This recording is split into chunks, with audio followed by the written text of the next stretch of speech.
You know, when I think about innovation at Group 14, I think for me it goes all the way back to my childhood, growing up in New Jersey. And Thomas Edison was my scientific role model as a child, and still to this day.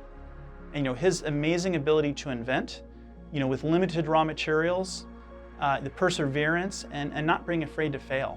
And he once said, you know, to have a great idea, have a lot of them. And that's really at heart in the Group 14 culture. And if, for example, you know, for us in developing SC55, we went through quite a few permutations of how to combine carbon and silicon.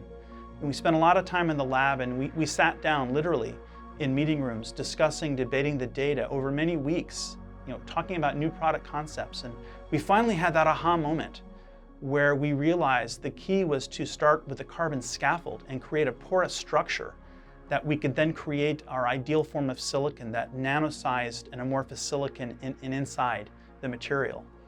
And, you know, that allowed us to rapidly take that idea and then prove that out in performance, you know, in our customers' you know, shop. And, you know, we were able to do this by having a very, very robust supply chain. And of course, in Edison's day, he didn't have much of a supply chain to work with. In fact, he said that, you know, the key to invention for him was to have, you know, great imagination and a pile of junk.